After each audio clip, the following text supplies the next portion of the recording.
síndrome nefrítico y se hace lo que es la biopsia. ¿Cuál es el diagnóstico más probable? Con ese antecedente de un cuadro de infección de faringitis. Muy bien. Ahora les digo que la gente que se ha hecho es el estreptococo, es el mismo nombre, ¿verdad? Entonces ya podemos ver. En lo que eran las características micro, ¿qué se encontraba? Dos por lo menos. Sí, en la parte de la micro. Hipercelularidad, uno, y el otro. Eso, lo que sería la joroba, ¿verdad? En el electrodo. Entonces, anoten, vamos, el grupo es.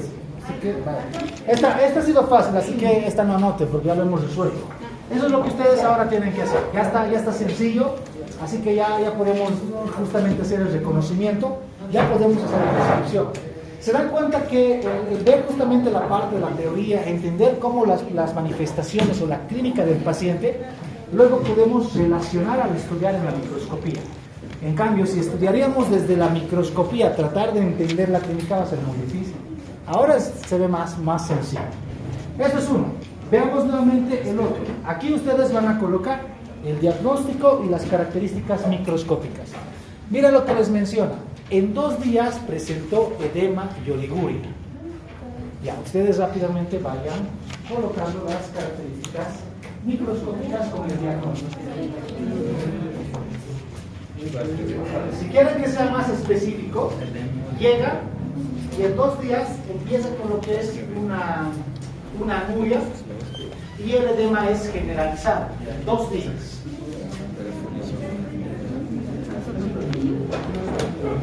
No, primeiro caso ali, uma nefrite pós-infecciosa. Não, naquela não, só essa daí. Doutor, a primeira também se parece que La primera ya no, desde acá. Desde acá.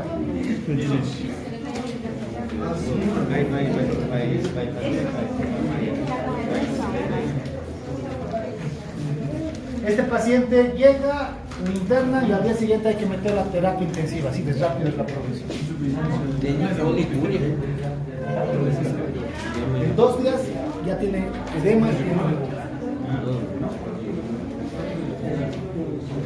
Con Agnes o su artritis. Más frecuente en adultos. Esto otro adulto, uno es, aparte es mujer y está constantemente con tratamiento por aire por la artritis. ¿Cuál es? ¿Cuál es la más común en el adulto? Esto ya han hecho, ¿verdad? ¿La anterior? Ya. Ya, está. Van a colocar en la membranosa, engrosamiento de la membrana. Es fácil, Les tengo preparado un caso donde lo van a analizar en grupos, van a discutir. Si desean, pueden emplearlo con inteligencia artificial, si desean, pero sepan cómo preguntar, porque les va a salir mal si directamente van a copiar. Hagan una pregunta, formúlense ustedes una pregunta en base a la información que van a tener. ¿Listo? Vamos a empezar.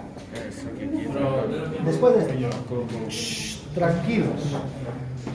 Dice, es un paciente masculino de 42 años sin antecedentes médicos significativos. Se presenta a la clínica con edema progresivo en extremidades inferiores y síntomas de fatiga generalizada. No tiene historial de hipertensión ni diabetes. No refiere fiebre ni síntomas urinarios. Continuamos. En la historia clínica, el paciente ha notado la aparición gradual de edema en sus piernas durante las últimas 6 semanas, ha experimentado un aumento de la fatiga, pero no ha tenido fiebre. Hay pérdida de peso ni cambios en el apetito, no ha tenido síntomas urinarios como hematúria o proteinuria evidente. En el examen físico, el paciente tiene signos evidentes de su edema en las extremidades inferiores. Su presión arterial es 130/80 y no hay fiebre. Sigue recalcando que no hay fiebre. El examen cardiovascular pulmonar no revela anormalidades significativas, no se observan erupciones cutáneas ni lesiones articulares, no hay edema en la región ocular, solamente en extremidades inferiores. ¿Qué laboratorios quiere pedir hasta acá? Antes de eso, vuelvo a colocar. Es varón, 42 años, sin antecedentes médicos significativos, se presenta en la clínica con edema progresivo en extremidades inferiores. Rápidamente, ¿cuáles son las dos estructuras que van a, o bueno, tres? ¿Cuáles son los tres sistemas que nos podrían dar edema en un paciente adulto siquiera? Urinar, riñones, otro, corazón y hígado. Hígado. ¿Listo? Nunca olviden. Una cosa, hay como hemograma, si hay... Sí, ahorita vamos a llegar aquí al laboratorio. Va a mencionar. Antes de eso, solamente primero pensemos cuáles serían las causas de este edema. Ahora, descartemos. En los laboratorios vamos a solicitar el famoso Hugo, que va a ser el hemograma. En el hemograma, ¿qué cosas quieren ver? Ahora sí. Leucocitos es uno. En la leucocitosis, ¿qué les va a mencionar el aumento de leucocitos? Infección. Ahora, para de luego saber de ahí si es viral, si es bacteriana, si es parasitaria o es una reacción alérgica, tenemos justamente en lo que va a ser la serie blanca cada componente que es específico para eso. Entonces, el hemograma con serie blanca. ¿Qué más en el hemograma? La ureacreatinina. ¿Otro? la Glicemia. Lípidos, excelente. ¿Qué más? Albumina. ¿Qué más? Colesterol, triglicéridos, el HDL, el LDL, que ya saben, pueden también hacer con las gamas de proteínas, también se puede solicitar. ¿Qué más? ¿Qué más? Para descartar una, por ejemplo, en relación a lo que es un síndrome urémico, ¿qué otros análisis tendríamos que solicitar, aparte del pH? Por ejemplo, su mismo nombre lo dice, ¿no? Síndrome hemolítico, se destruyen los glóbulos rojos. Bilirrubina es uno, ¿qué más?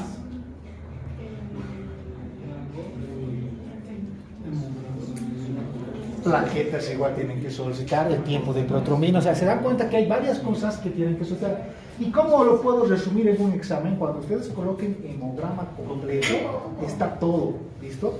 Pero eso tiene que ser específico. Si van a colocar solamente hemograma, en los laboratorios cuando ustedes colocan hemograma, solamente serie roja y serie blanca y nada más.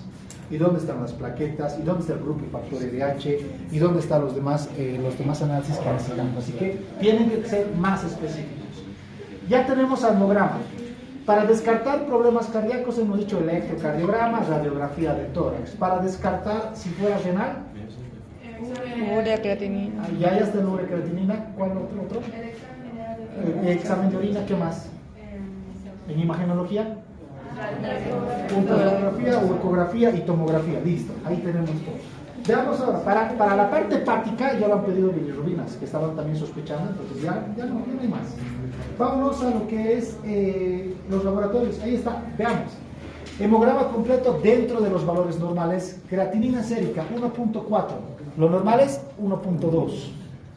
Urea 32, la urea está todavía dentro del margen, no está tan elevada, pero lo que está elevado es la creatinina. Ahora, ¿cuál es la finalidad de la proteína C reactiva? ¿Qué más? ¿En qué tipo de situaciones vamos a tener esto elevado? Una inflamación, otro. Muy bien, la infección genera una inflamación y obviamente es para descartar. En ningún momento ha dicho que tenía fiebre. Más bien constantemente decía, no tiene fiebre, no tiene fiebre, no tiene fiebre. Una oportunidad, no sé si era de este grupo, hablábamos de esto y me decían, ¿por qué no les solicitaríamos una proteína C reactiva? Y les dije, cuando sabes que es infección, ya no necesitas solicitar porque va a estar elevada. Porque una infección te va a generar una inflamación y va a estar elevada. Pero cuando tú no tienes fiebre y sabes que no es una infección, ahí tendrías que solicitarlo para ver si se está generando una inflamación. ¿Bien? Y en este caso está normal. Entonces miren cómo lo está queriendo descartar algún proceso del término itis que usamos tanto a nivel renal. Y luego pedimos, ya sabemos que todas las glomerulonefritis, absolutamente todas jóvenes, se da por inmunoglobulinas o por el anticuerpo o por sistema inmunológico. Así que de entrada se tiene que pedir anticuerpos, de entrada tienen que solicitar anticuerpos. Y lo ha solicitado y salen negativos. Luego el complemento salen normales y el urocultivo sale negativo, los exámenes que ustedes han solicitado. Seguimos. Ahora, los que ya sabemos en base a lo que son la parte imagenológica. Se pide la ecografía de los riñones. Los riñones, miren, dice de tamaño normal, sin evidencia de obstrucción. El análisis de orina, ahí nos dice que hay una proteinuria leve, 0.3 gramos también de lo que es de creatinina, y los hematitis leucocitos en niveles bajos. Seguimos otra vez. Obviamente ya nos vamos a lo que sería, si con eso, si hasta ahí, por ejemplo, ¿cuál sería su probable diagnóstico? ¿Creen que ya tienen algún diagnóstico o les faltaría incluso más información para llegar al diagnóstico? Falta. Para saber si es nefrítico o nefrótico me falta primero mucho. Para saber si va a ser algún tipo de glomerulonefritis, entonces de igual forma me falta más información. En ese caso, seguimos estudiando y en ese tipo de situaciones ya no nos queda nada más que la biopsia. Bien, ya no queda más, porque no hay otra cosa que nos vaya a dar la información. Por eso, el siguiente y último ya estamos con lo que es la biopsia. Aquí ya está la respuesta. Veamos. Dice, dado la dificultad diagnóstica, lo mismo que les he dicho, no nos da mucha información, se realiza una biopsia renal. No podemos adivinar, y eso traten de entenderlo. Tienes que tener por lo menos 3 parámetros que te orienten a un probable diagnóstico. Por eso van a escuchar hablar mucho de triadas, porque sin esos 3 no puedes confirmar tu diagnóstico. Para saber si era nefrítico faltaba mucho, para saber si era nefrótico faltava mucho. Y para luego saber cuál de las glomerulopatías puede ser, también faltaba mucho, no estamos pudiendo confirmar. Seria por la que só se pode confirmar por la biópsia, la glomerulopatia membranosa. Veamos qué nos va a decir en la parte de lo que va a ser la respuesta. Y esto les van a dar, esa es la ventaja, a ustedes les va a llegar esta información, incluso ya les va a dar un diagnóstico histológico. Eso es una gran ventaja. Yo no lo diría ni evolución, durante toda la formación, cuando uno pide una biopsia nos dan con un resultado y un diagnóstico presuntivo. Cuando ustedes pidan una ecografía, también les van a dar un diagnóstico presuntivo por ecografía. Así que les ayuda mucho. En este caso veamos qué dice. Ahí están los hallazgos histopatológicos de la biopsia. Los resultados de la biopsia renal revelan depósitos difusos y globulares de inmunoglobulina G, complemento C3, y en laboratorio no había, pero ahora aquí sí hay, a lo largo de las membranas glomerulares, engrosamiento de la membrana basal glomerular en patrón globular, y no se observan cambios inflamatorios marcados en los glomérulos. Ahora, ¿cuál es el diagnóstico? Es una glomerulitis membranosa, miren, pero con algo que no cuadra con lo que hemos ido estudiando. No hay cambios inflamatorios. Por eso es que no había proteína C reactiva. Y es como si solamente los depósitos sí se están dando, pero no están desencadenando una inflamación. Estos son los casos raros que puedan encontrar, pero ya han llegado a lo que es el diagnóstico, la discusión era eso. ¿Y cuál sería su diagnóstico diferencial? Voy a retroceder solamente a lo que es en los laboratorios. La creatinina está levemente elevado, ya. ¿Dónde dice proteína? ¿Dónde está lo que son? Lo cultivo, venimos acá, leucocitos, proteína está leve, nos venimos al examen físico, tiene signo de evidencia de DEPA, ya no hay fiebre, pero ¿cuál sería tal vez la otra consecuencia de edema después del glomérulo de causa renal? ¿Qué otro tipo de situación nos da también edema, pero que sea de causa renal? Uno es el a nivel del glomérulo, ¿verdad? Muy bien, el tubo intersticial. Entonces, ¿cuál sería el otro diagnóstico diferencial? La nefritis, no la nefritis tubo intersticial. ¿Pero qué le faltaba para que sea nefritis? Fiebre. No. Fiebre. En la clínica, ¿qué le faltaría? Fiebre. Fiebre. Porque ¿cuál es la causa más común?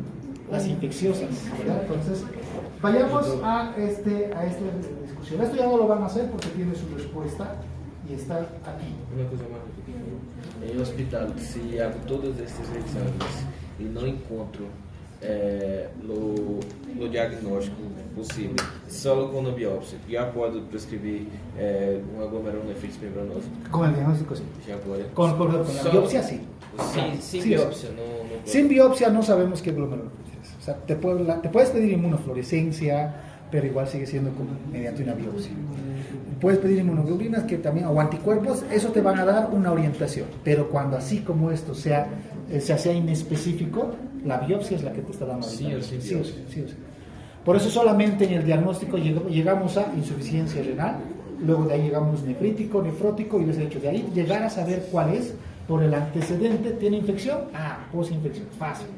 Tiene medicamentos, y el más común, membranosa. Bueno, ahorita se enfoca un poquito también a lo que era en el adulto, tenía 42 años. Y entonces puede ser también, y el diagnóstico, miren, sí es una membranosa y era más común en paciente agudo. Entonces todavía se enfoca a lo que nos menciona el libro. Pero miren lo que dice acá en base a esos dos diagnósticos diferenciados. Entonces tenemos diciendo que la biopsia es la última opción, ¿verdad? Siempre ha sido la última, hasta para saber la neoplasia, para saber si es maligno o benigno, la biopsia es el único. El problema es que cuando en la neoplasia es maligna y tú haces eso, si es altamente invasivo, el riesgo por provocar una lesión hace que luego haya metástasis, y es bien. ¿Y en qué caso podríamos considerar el riesgo de hacerle una biopsia? ¿Vale la pena sobre metástasis? Eso vamos a hablar en lo que es actualmente hay una paciente que tiene cáncer y está muy fregada, recién el día de hoy se ha podido confirmar, pero las mujeres sí que a veces son muy descuidadas en el hecho de que si tienen un dolor, sé que están estudiando, pero si tienes un dolor, una molestia que poco a poco va aumentando de forma gradual, tienen que llamar la atención y tienen que consultar. Esta paciente tiene 3 hijos y aparte, miren cómo tenía dolor en lo que es una de las mamas y se hizo sacar ecografía, pero no acudió a lo que es consulta. Luego ese es el problema también en lo que es la parte de los laboratorios. O sea, ustedes saben que de laboratorio a laboratorio siempre va a variar la información, nunca va a ser igual. Y a veces no miran bien, hay muchos factores, el equipo, el mismo personal de salud que realiza esto, hay algunos que son técnicos, algunos que sí son especialistas, etcétera, hay muchas cosas, más la falta de asistencia médica por la especialidad. Esta paciente no le llamó la atención la retracción del pezón que tenía, pero cuando ya hay una retracción del pezón o el pezón invertido, es un signo de alta malignidad. Ya eso ya les tiene que llamar la atención. Entonces, tiene cáncer de mama, no solo tiene cáncer de mama, también tiene lo que es, hay lo que es un cáncer a nivel de la axila, porque hay una masa igual ahí, y le han sacado una radiografía, probablemente también tenga cáncer óseo. Y la paciente es joven, ni siquiera está en los 40. Imagínense eso. Ya vamos a llegar a la parte de huesos, van a poder identificar, y es fácil. Por ejemplo, ¿cómo puedes saber si en la radiografía se puede observar una transluminación que va a ser por mayor captación o una debilidad, se ve la deformidad? A nivel de huesos, la radiografía es fácil de poder ayudarles.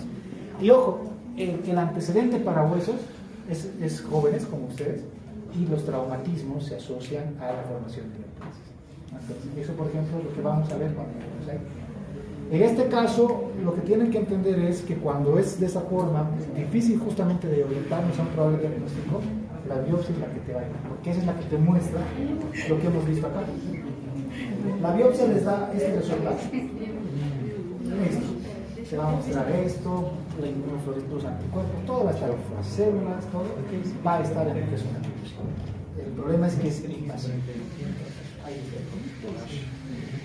Vamos a lo que sería ahora la discusión. Miren, para que sea una glomerulonefritis membranosa, dice, la presencia de depósitos inmunológicos en las membranas glomerulares más el engrosamiento de la membrana son justamente considerados consistentes para una glomerulonefritis membranosa. Pero miren, aquí está lo que les decía. Sin embargo, dice, que eso que no exista la inflamación, porque hemos dicho que el término itis no está, no había ni PCR. Y aquí está lo que les muestro. No hay cambios inflamatorios marcados en los glomérulos, lo cual, dice, miren, plantea dudas sobre esta posibilidad. Con esto lo que quiero demostrarles es que no es exacto. ¿Listo? Nunca en medicina va a ser 1 igual a 2. Podemos cometer errores y aquí está. A pesar de que por la biopsia estamos justamente, nos orienta a la membranosa. O sea, nos da más posibilidades, pero ¿dónde está? Que en la glomerulonefritis, el terinoitis, no hay cambios inflamatorios. Entonces, eso tienen que entender. Ahora dice la otra probabilidad, la nefritis tubulointersticial. Miren, los síntomas iniciales de fatiga y edema, junto con la leve proteína y la elevación moderada de la creatinina, podrían sugerir una nefritis tubulointersticial. Sin embargo, ya la presencia de los depósitos inmunológicos, que no están a nivel de los túbulos, sino están en los glomérulos, descarta la nefritis tubulointersticial. ¿Listo? Entonces, ahí está cómo puede ser diferente la interpretación y el análisis que justamente hacemos con el diagnóstico. Hay patologías que sí, las quirúrgicas sobre todo, apéndice, coles, fácil. Es fácil, ¿por qué? Porque la causa es una obstrucción. Listo. Sea cual sea, sigue siendo una obstrucción. Puede ser desde parásitos hasta un cuerpo extraño, hasta un tumor. Pero fácil. Pero en este tipo de situaciones, a nivel del riñón es muy difícil. No es tan sencillo. Muy bien. Con esto nos vamos a lo que va a ser ya la siguiente etapa. Ya hemos terminado todo lo que es la parte renal. La vascular hemos visto que ya lo han visto, sobre todo lo que es pato 2, así que de ahí las complicaciones que tiene es lo único que tenemos que saber. Los tumores normalmente se asocian más a lo que es arriba de los 70 años, hay más probabilidades de que sea un cáncer renal. Normalmente en un paciente joven no se da, o sea, el porcentaje de tumores, los riñones están por debajo del 20%, así que te puede dar más hasta un tumor de vejiga antes que de los riñones. Así, eso es lo que vamos a poder observar. Es así que ya tienen dos imágenes resueltas. Vámonos con lo que es la tercera. Desde aquí estamos empezando a entrar a lo que son vías urinarias. Ahí tienen ya una imagen, tienen una radiografía. ¿Cuál sería el probable diagnóstico? Solamente quiero el diagnóstico. Pueden utilizar sus libros. Lo escriben por favor en la hoja que tienen que entregar con la lista de todos.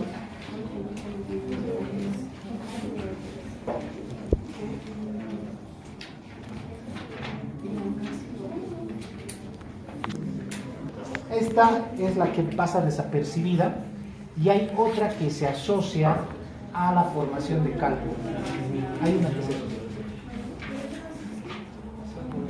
El paciente pasó desapercibido. Ahí está una radiografía, no tiene nada, no hay infección. Y ahí está una necropsia en el cual se observa la causa de la muerte no es por esto en primer lugar. ¿Listo? Solamente les he dicho que es una anomalía congénita donde ustedes están observando dos sistemas colectores de conducción desde el riñón hasta la vejiga. Eso es lo único que hay. Dos tipos de presentación de esto. Uno que es así, ¿dónde está? Estos que son, como observan, que hay uno y aquí hay otro. Y el otro, estos dos se unen más abajo y es conocido el gay. Ese es el que tiene alta probabilidad de riesgo a formación de cálculo. Este no. Es otra la causa de muerte. ¿Listo? Podría vivir tranquilo neste modo. Le busca todo lo malo. Está bonito, mira. ¿Qué era? Son como unos labios juntos, cerrados. Pero bueno, podemos ver de que está todo bonito, no hay nada. Así es lo que va a ser la parte histológica de los uréteres. Y aquí, desde acá, incluso desde el riñón, desde la formación de las pelvis, todo el tejido hasta la uretra, ojo, cuidado que luego se olviden, se conoce con el nombre de urotelio. Eso lo han visto en histología. Todos tienen el mismo revestimiento. ¿Bien? Todos van a tener ese mismo revestimiento, entonces aquí lo que estamos viendo es justamente eso, ese urotelio. Vámonos ahora a otra malformación congénita, donde les pide algo. Les pide que ustedes coloquen cuál es el antecedente más común para esta anomalía congénita, donde miren qué pasó acá. Esto es líquido, por si acaso, pero no es un quiste, es un líquido donde, si este es el riñón, ¿qué le sigue al riñón? ¿Qué es esto?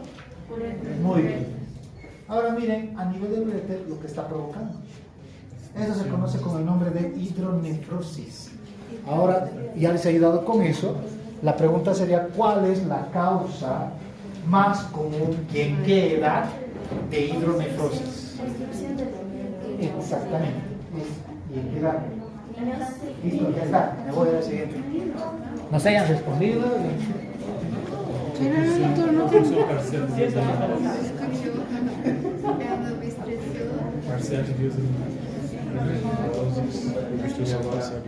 Essa causa da hidronefrose. Ou seja, o quê?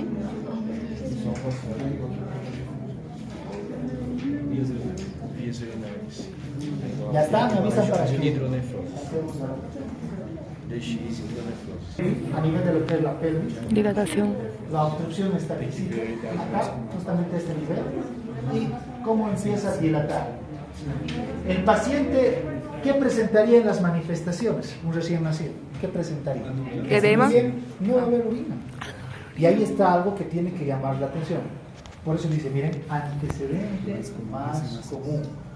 Y en lo que es la atención del recién nacido, sobre todo a las chicas que les encanta agarrar a las bobitas, tienen que verificar orificios, ¿listo? Oral, nasal, anal y también lo que va a ser del neato, tienen que buscar los orificios.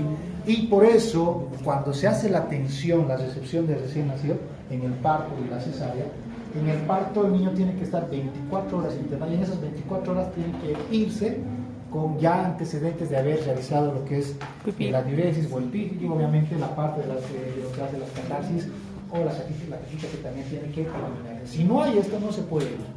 Esto no se puede, cuidado que ustedes les querían dar de alta, no se va hasta que justamente ustedes puedan evidenciar. Si el paciente no está orinando, tiene que quedarse porque luego van a notar que se va a empezar a hinchar, ¿no? Entonces, eso es lo que se tiene que manejar. Lo que se esperaría es que sea más una obstrucción, tal vez por una malformación a nivel de lo que es la uretra, pero hay que ir descartándolo y probablemente pueda ser que sea esto. Y si va a ser esto, ese neonato entra a cirugía. El rato entra a cirugía. ¿Sí o sí?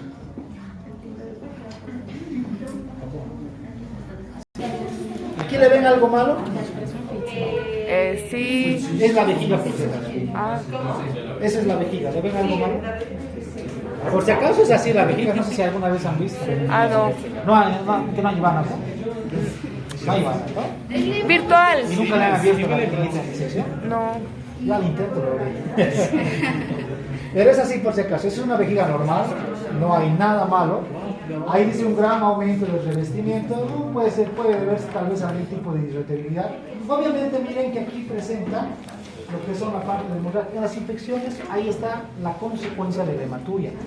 Por eso en una infección también puede haber la parte de una hematuria, pero esa hematuria no es del riñón, sino se debe justamente a una irritación, en este caso, del epitelio de lo que es la vejiga. Y miren, puede estar así y puede en la orina encontrarse glóbulos rojos. Y eso no significa que va a ser algún tipo de síndrome, ¿no? Entonces, por eso tenemos que ver la causa. Ya sabíamos que el riñón lo presentaba, pero ahora estamos viendo que también la vejiga también puede haber. Esto es normal. El revestimiento, miren el orden celular que hay. Tiene todo lo que hemos mencionado, respeta sus espacios, todos son lo mismo. Y esto es el europeo, los mismos revestimientos que ya lo hemos visto. Ahora veamos ya lo que serían las alteraciones. Miren esta radiografía mediada por contraste en el cual quiero que vean y comparen con la anterior. Vamos a comparar acá. ¿Cómo ven aquí a la vejiga? Bien, excelente, me parece muy bien. ¿Cómo le ven aquí a la vejiga? Alargada. ¿Cómo más o menos? Por si acaso al paciente se le está pidiendo que miccione y por eso se ve la contracción, por si acaso. Ahora quiero que me digan qué más notan. Ya están llevando imágenes, así que vamos. Inflamación. Sí. Muy bien, ahí uno veo que el izquierdo está más dilatado. Listo. Y miren que esto es una consecuencia de pielonefritis. Aparte que notan que está dilatado, ¿a qué creen que se debe? Porque la explicación es lógica. Al paciente le está diciendo, por favor, haga fuerza y orina. Y al hacer esa fuerza y orinar, ¿qué está pasando? Muy bien, excelente, ya has dicho la respuesta, así que me voy a... ¿Qué cosa? Dice flujo.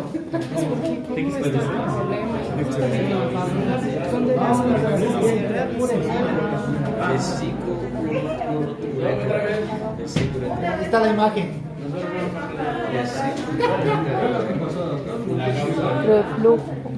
Solamente se le pide al paciente que haga fuerza y que empiece a orinar. Y miren cómo se ve la contracción, se ve justamente lo que es el cierre de la vejiga, pero ¿qué pasa con lo que es su uretra? ¿Qué está pasando?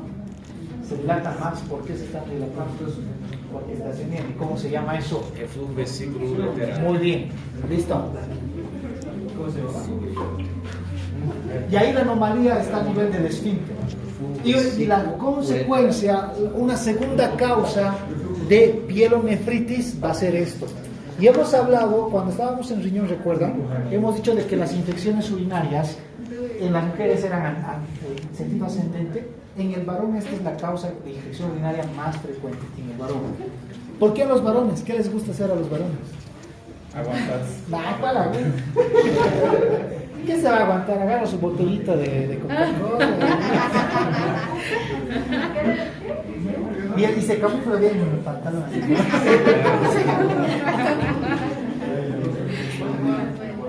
Yo tenía estudiantes que venían con su sonda urinaria y no se notaba. El traumatismo, lo que normalmente les gusta, bueno, el antecedente era el militares.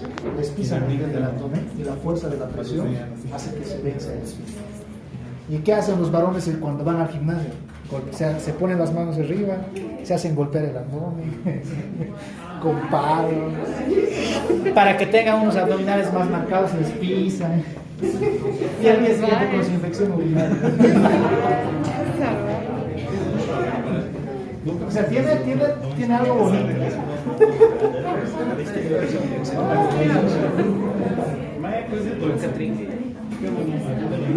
Você faz isso muito? Você demais faz isso. Eso es por una. Ahora, en la obesidad también puede ser un factor condicionante.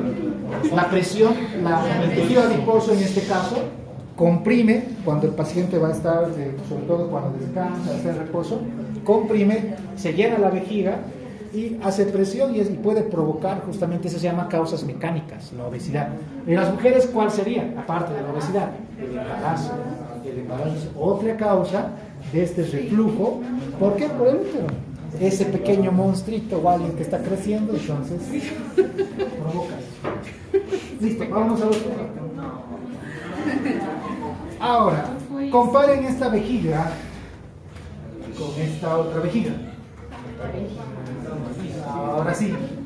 Dice, miren, hay hiperemia de la mucosa, sí, se ve la irritación que hay. ¿Cuál sería el agente causal más común?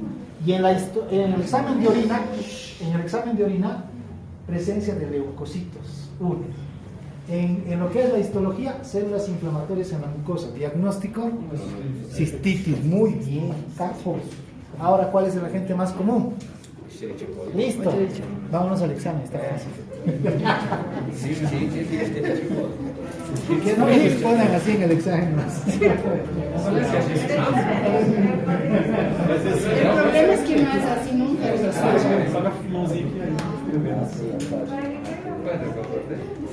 Vayan colocando diagnóstico y agente más común. ¿Listo? Ya. Otro. Ahora sí, anomalía evidente al examen físico también sigue siendo en el recién nacido. ¿Qué es eso? Es la extrofia de la vejiga, en el cual hay una debilidad a nivel de lo que es la pared abdominal y la vejiga sale. Causa más adelante de infecciones por la comunicación con el medio externo. Tratamiento, extrofia. ¿Y cómo llega a pasar eso? Son anomalías. O sea, esto aquí no hay que nadie le pise, no es una anomalía a nivel de la pared, no cierra bien. Ahora, ¿qué provoca esto? Muchos factores. Está la principal y más común, la genética. Esa es la principal. Luego, como segundo, se encuentra el hecho de, por ejemplo, no es el término intoxicaciones, pero que se haya justamente administrado algún medio, haya ingerido alimentos, haya estado expuesto al medio que pueda provocar malformaciones en las uniones o a nivel genético, ¿no? Eso sería otra cosa de las consecuencias. ¿Listo? Otro. Ahí está otra vejiga. Les dice y les da el dato que hay placas blandas, amarillas, ligeramente elevadas de 3 a 4 centímetros de diámetro. Se asocia a infecciones, la más común es por E. coli y el proteus, para que se forme esto. No son hongos, por si acaso te dice que son bacterias, no son. Y obviamente hay algo que es característico, que está en la histología, que son estos de acá. Se conocen con cuerpos. ¿Cuáles son esos cuerpos de qué? ¿Y cómo se llama esto? Diagnóstico. ¿Y cómo se llama?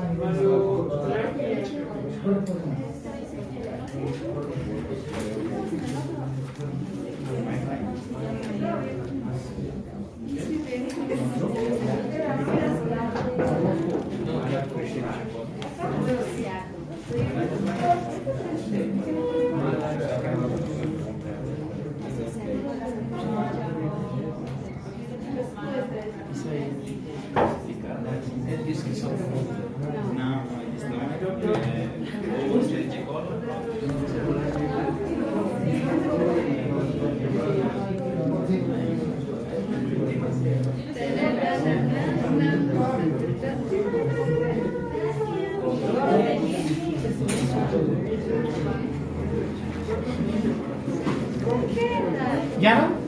¿Ya está? Pues está en el libro. ¿No se encontró? No. ¿Cómo lo vas a encontrar?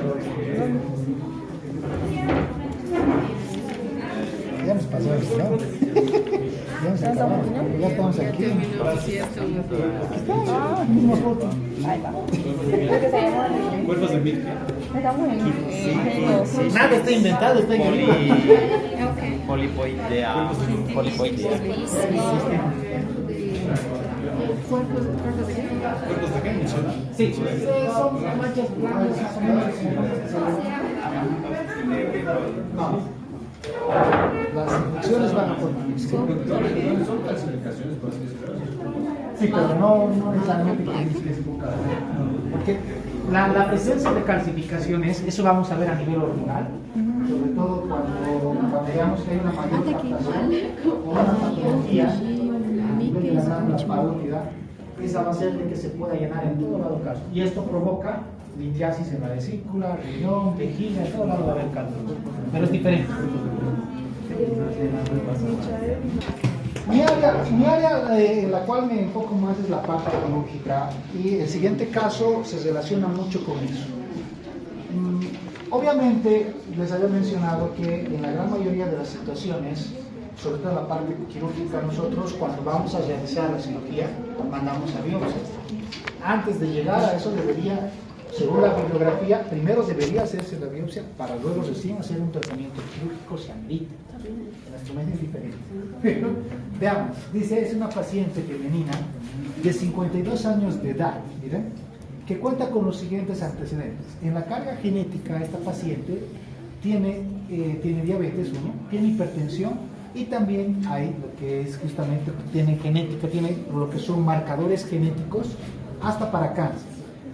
Es hipertensa desde hace 6 años, bajo tratamiento médico, y ha tenido varias intervenciones quirúrgicas, como cuál: amidolectomía 1, cirugía de hernia inguinal o plastía inguinal, colecistectomía, salpingoverectomía bilateral con histerectomía. La siguiente es gratuita, ya tiene ya registro.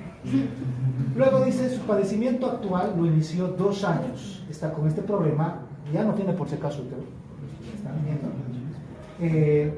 El cual acude a lo que es al hospital con un diagnóstico con cistitis a repetición. O sea, nunca llega pielonefritis, llega cistitis a repetición. Y esto no solamente se da en este caso. Actualmente se ha podido notar más, ojalá salgan los estudios, no lo hacen aquí no, ni ustedes. ¿Quién ha hecho algún artículo científico? Pero la vamos a hacer en algún momento. Tienen que hacer, yo les puedo dar les he dado este dato a todos desde que he iniciado trabajando aquí. Les he dicho, ¿por qué no hacen este estudio tan fácil para ustedes?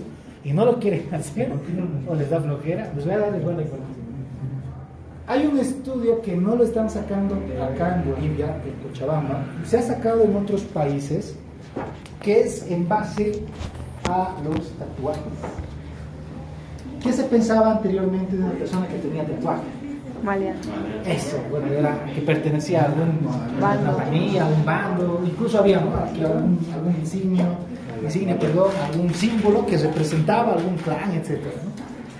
Y la gran mayoría, este último he notado, bien chistoso era, porque las licenciadas a veces es en el mismo lugar el cambio que se hace, y tienen tatuajes en lugares interesantes.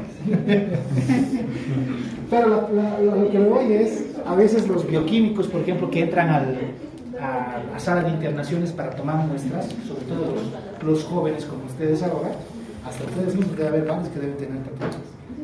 Y se están colocando los guantes y están con lo que es la blusa, y aquí se ve una cobra que está saliendo, una calavera, ni siquiera hay un esteto, ¿no?, sino una calavera. Hay un electrocardiograma con arritmias, o sea, se ponen cosas en las cuales, donde la pregunta es, ¿ustedes creen que los pacientes, cómo ven los pacientes a los médicos que tienen tatuaje? Porque anteriormente se tenía una mala idea, se pensaba mal de las personas que tenían. Ahora la pregunta es en base a un estudio, porque no sea un estudio donde preguntan primero cómo el personal lo toma, cómo ve el personal a lo que son a los mismos médicos o al mismo personal de salud que tienen tatuajes, o sea, cómo ellos los clasifican, que les digan 3 cosas de cada uno. Ahí van anotando. Y luego a la población, como la población ve que un personal de salud tenga tatuajes, y ahí va colocando. ¿Cómo hacen esto? Tienen que reunir lo mínimo 100 personas, donde ustedes van a hacer encuestas y harían solamente 10 preguntas o 5. Y con eso lo hacen, colocan de 100 personas, por ejemplo, el 70% no les dice nada, ni es bueno ni malo que tengan tatuaje. El otro 15% dice que es malo que un personal de salud tenga tatuajes y el otro 15% dice que no deberían tener. Entonces, ustedes hacen sus tablas y así se hace un trabajo. Y desde ahí ya pueden iniciar con... Y eso lo pueden presentar a la revista. ¿Ustedes ya están tercer año? Sí. Sí. Desde aquí ya tienen que empezar a redactar. Cuando terminan el internado, se entrega lo que es un informe, un trabajo de investigación.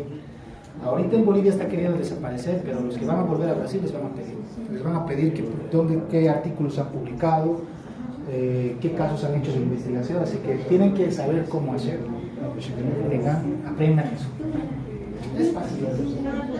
Bueno, nos vamos y dice a lo que quería llegar, ¿por qué debería hacer esa investigación? Actualmente se ha notado, hemos tenido muchas pacientes y ustedes también son conscientes de que hay muchas mujeres que tienen infecciones urinarias a repetición.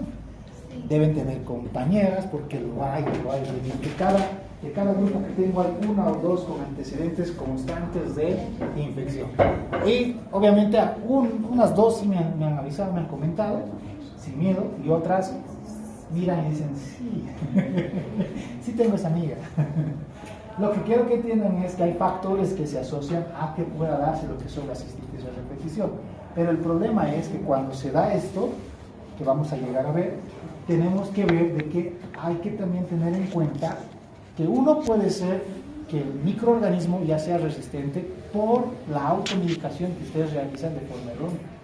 Uno tiene cistitis y automáticamente o está con el cuadro que se puede justamente tratar de que primero responda el organismo y cuando ya se vea que está progresando, entonces se puede hacer un manejo con fármacos. Y esto es algo que tienen que empezar a acostumbrarse. Tratar de eliminar todos los factores de riesgo que se asocian a la enfermedad, eso es lo principal que tienen que aprender. Luego, después, si vemos que no hay mejoría, hay que dar el medicamento. Y esto muy fácil se explica con la hipertensión. Si tu paciente come jivas todos los días, fuma, bebe, está gordito, y ¿qué más? Le gustan las parrilladas, etc. Y tiene hipertensión, ¿le vas a dar medicamentos? No va a funcionar. Tú le das el medicamento y no va a hacer nada porque estos factores de riesgo siguen. Lo primero que tienes que hacer es destruir a estos factores de riesgo y si ves que con eso no hay mejorías, recién vas iniciando lo que va a ser, en este caso, los fármacos. Esa sería la forma correcta, pero no lo hacen. Y el paciente se ha acostumbrado a que directamente quiera recibir algún tipo de medicamento y se olvida de los factores de riesgo. Así que nunca va a desaparecer. Sí va a seguir. Eso tenemos que tener en cuenta. En este caso, esa cistitis a repetición, dice, miren, ha sido manejado lo que les decía, múltiples medicamentos. Entonces, no hay ni siquiera un urocultivo, no se ha solicitado, que los pasos correctos son los urocultivos, no hay. Y dice, ¿dónde está? Cuadro, allá. Al cuadro dice, se agrega hematuria macroscópica, por lo cual es enviado al servicio de urología. En la exploración física no hay datos relevantes, ya lo que es la ecografía revela una masa intravesical. Se hace lo que es la parte de la cistoscopía y se encuentra esto en la vejiga. Ahí está esto. Esta es la vejiga por si acaso, esto de acá. Ahí está la vejiga. Y miren, aquí está ese puntito que se puede encontrar en lo que es la tomografía. Y en la cistoscopía estamos viendo esto. Parece como arbolitos. ¿Cuál es el diagnóstico? Vean la edad, desde la edad, empezaremos desde la edad, para ir descartando. 52 años, uno. Tiene, ¿qué podrían pensar que tiene? En palabras sencillas, muy bien. Yo sospecharía de neoplasia, ¿por qué? Por esto, tiene carga genética, dice, para el cáncer. Tiene alta carga genética. Actualmente hay algo que se llama la biología molecular, hasta hay diplomados donde voy a escuchar. Y hay la especialidad, no aquí en Bolivia, pero en Argentina, en Brasil y en Chile sí hay, donde hay puro marcadores, se encargan de ser marcadores. Y con estos marcadores ya puedes saber qué patologías podrían presentar. Es más, actualmente, antes de enamorar, cada uno va con su marcador. Estos son mis marcadores, estos son los míos, para que así la descendencia se sepa qué va a tener, ¿no? Muy bien, ¿cuál es el diagnóstico? Vamos. Cáncer. Claro, pero ¿cuál de los cánceres? Ya.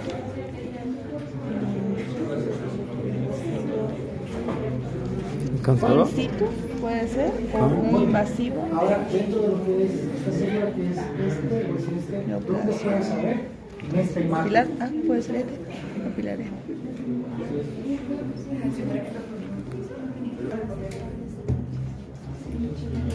Ejemplo de ginecos de pediatría, se hace lo que es la recepción del recién nacido. Ya hemos dicho que tendrían que buscar orificios, ¿verdad? Para que justamente se vayan a tener algún problema. Miren que también tienen que buscar algo en el sexo masculino. ¿Qué creen que tendrían que buscar específicamente en el sexo masculino? A un varoncito, a un recién nacido niño. ¿Está ahí qué? ¿Los tres? ¿Cuántos? Ah, ya. Muy bien, tienen que hacer una evaluación de la bolsa escrotal y buscar justamente ambos testículos, ¿verdad? Veamos ahora este caso. Dice, es un caso que se trata de un paciente que concurre regularmente a sus controles de salud desde los 4 meses de vida, por la madre obviamente. Durante la primera consulta, a los 4 meses, se había constatado la importancia de palpar el testículo del lado derecho. Con palpación de un testículo izquierdo se caracterizaban normales. El resto del examen físico había sido normal, así como sus parámetros antropométricos, por lo que se consideró apropiado mantenerlo en conducta expectante. Vuelve a su control a los 11 meses. En aquel momento, su testículo derecho era palpable en la parte superior del canal inguinal, con imposibilidad de movilizarlo hasta el escroto. El que estaba presente era el izquierdo, pero el derecho no estaba en la bolsa escrotal. ¿Cuál es el diagnóstico hasta ahí? Muy bien. ¿Qué? Ahora, dentro de lo que es la criptorquidia, ¿ustedes creen que debería, si por ejemplo es un recién nacido y no encuentra un testículo, creen que hay que meterlo al quirófano inmediatamente? No. ¿Hasta qué edad tienen conocimiento, saben, han escuchado o quieren adivinar que se puede esperar antes de la cirugía? ¿Cuánto? Pero adivinar era una opción. No, muy poco. ¿Cuánto? 6. No.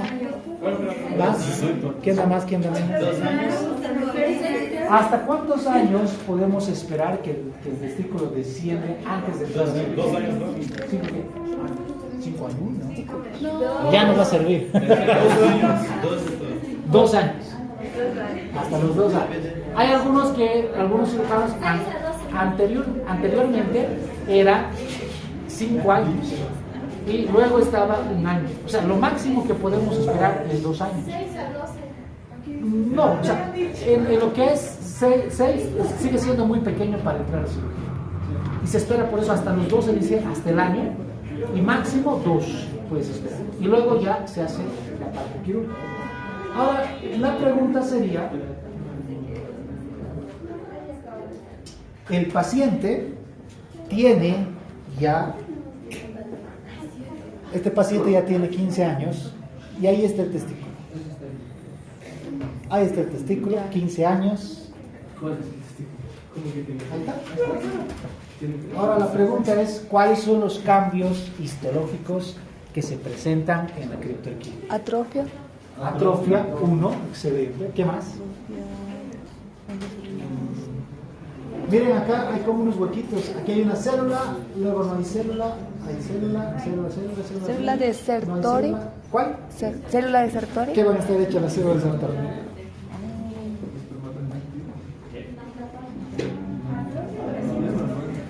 ¿Hay presencia o no presencia de las células de Sertoli? Sí, no hay. No hay. No hay. Entonces, esos son los cambios histológicos que vamos a encontrar. La célula de Sertoli. También hay un engrosamiento, ¿no? En la membrana. Coloquen ahí las características. Vamos. 2 o 3 Engrosamiento. Engrosamiento de la membrana basal.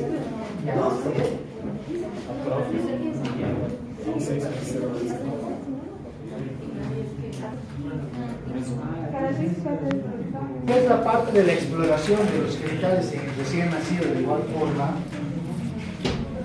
vamos a encontrar este tipo de anomalía en el cual, a nivel de lo que es el glande, no se encuentra el meato uretral, sino miren, se está encontrando a nivel del dorso, la parte ventral. Aquí está. Ahí está lo que es lo verde. Ahí está aquí. El meato está por exactamente.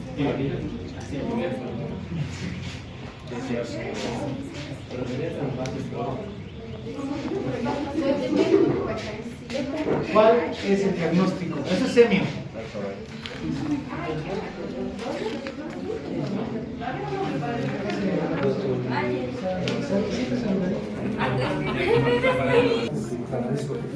Es hipospatía, porque es ventral. En la parte dorsal vendría a ser epispatía. Está justamente en la parte de causas más frecuentes por el cual las mujeres quieren erradicar al sexo masculino. Si las mujeres erradicarían al sexo masculino, ya no existiría el cáncer de cervix.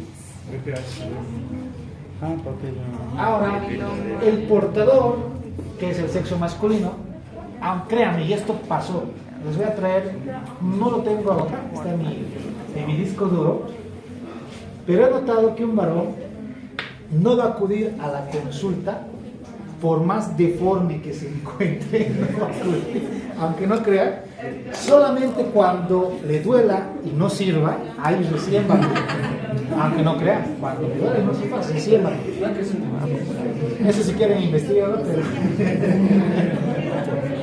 no sé cómo, de verdad, esto por ejemplo es leve, esta imagen, esta lesión que ustedes observan es leve, vienen con unas presentaciones abstractas.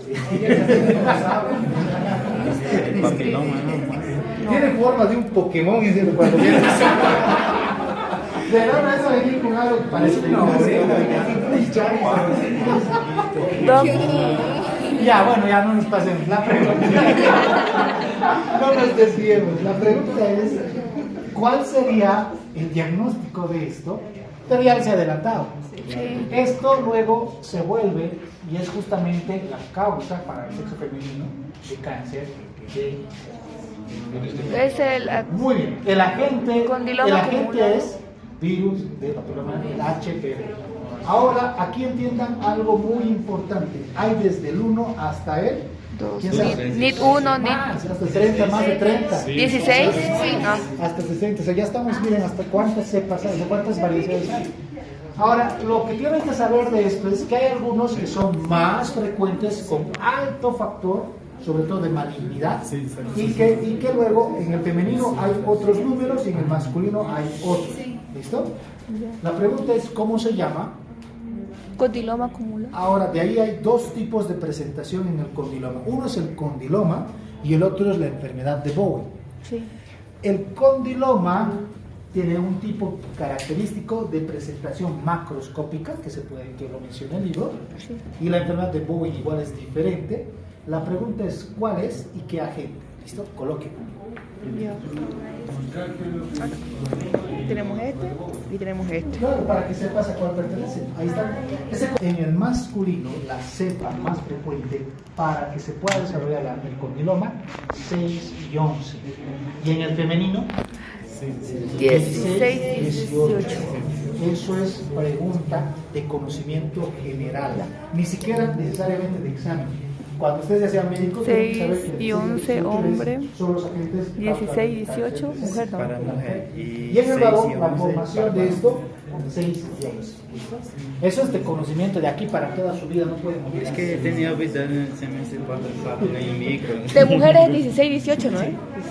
Muy bien. Esta es la presentación. Fíjense, lo que pasa es que hay un crecimiento epitelial. Ahí está la presentación. Miren, se hace un corte, hay aumento de lo que es justamente el tejido epitelial, con crecimiento de desorden celular que se puede observar. Y es esto, se saca un pedazo y se va a encontrar justamente. Entonces, ahí vamos con el lomo terminado. Ahora sí, el último. Esto igual pasa, y vamos a ver que es un caso muy frecuente. Ya les he hablado de una pequeña experiencia. Paciente de 42 años, de sexo masculino, estado civil, casado, procedente del área rural. Esto hay mucho. Cuando hagan su servicio rural, yo les aconsejo por experiencia dos cosas. Ustedes tienen que prepararse para el examen de grado. ¿Bien? Si yo fuera ustedes, lo que les aconsejaría, bueno, lo que yo haría es que mis últimos 3 meses haría rural. Lo último, lo elegiría al último. ¿Para qué? Para que tenga tiempo de estudiar y prepararme lo más rápido posible para dar el examen. Eso. Y lo elegiría en un lugar más alejado, porque cuando les toca aquí, cerca, van todos los días en primer lugar, uno, no hacen nada, pero hacen admisiones, estás ahí, pierden el tiempo. En cambio, cuando se van más alejados, ustedes atienden parto, ustedes hacen consulta externa, ustedes suturan, dan receta, dan los bonos. En el bono puedes decirle a la madre 50-50. Pero te lleva bien. Si te vas muy alejados, hasta pareces el alcalde del lugar. Mira, ya me animé. Yo he ido al lugar más alejado. ¿Cuál aconseja? Por si acaso les pagan, aunque no crean, siempre tienen que averiguar. Yo no sabía. He llegado a un lugar donde al último nos dicen le pagaron, yo no. Esta parte, hay patologías muy frecuentes en el lado trópico. Traumatismos hay porque manejan mucho moto, uno. Y luego está estas de acá. ¿Qué dice? Miren, se presenta, dice, por presentar episodios, desde hace 8 años, miren, desde hace 8 años presenta episodios de secreción uretral intermitente. Desde hace 1 año los episodios son permanentes, la secreción se presenta más en las mañanas y desaparece con la primera orina del día. Hay predominio de prurito, escasa disuria y la secreción es amarillenta. Desde que le empezó el cuadro clínico ha decidido serle fiel a su esposo. O sea, desde que empezó el cuadro clínico mantiene relaciones sexuales monógamas, solamente con una persona. O sea, ya dejó la mala vida. Siempre utilizó preservativo. Ha consultado a muchos médicos particulares, los cuales le han formulado muchas pastillas e inyecciones, ese es el relato del paciente, pero solo lo curan por días. Se tomó una muestra de secreción uretral utilizando un aplicador comercial, eso no nos interesa. La muestra se procesó para la coloración de Gram directo en una solución salina y el cultivo sale negativo para Neisseria. Entonces, ¿cuál es el diagnóstico? ¿Y cuál es el agente más causante?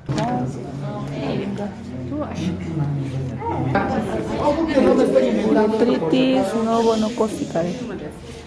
Dos formas de mencionarlo al momento de colectar la secreción. Se dice la técnica del ordeñe, por si acaso, porque se va a apretar y se va a tener este tipo de secreción blanquecina. Y cuando hay prurito con antecedentes de relaciones sexuales con diversas parejas, prurito, más dolor al orinar o ardor, etc., el diagnóstico rápidamente tiene que ser una uretritis.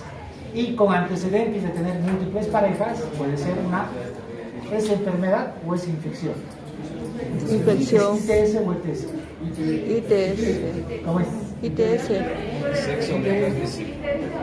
¿Cuál es? ¿Infecciones o enfermedad? Infección. Antes eran ITS. Ahora son ETS. Antes es que es una enfermedad. Antes era infección, enfermedad. Ahora se ve que es una enfermedad. Sí, está bien. Dentro de esto, lo que se sabe es si es blanco, es juez en múltiples parejas, bueno, de entrada. Y agente causal, Neisseria gonorrea. Y se dice uretritis gonocócica. ¿Listo?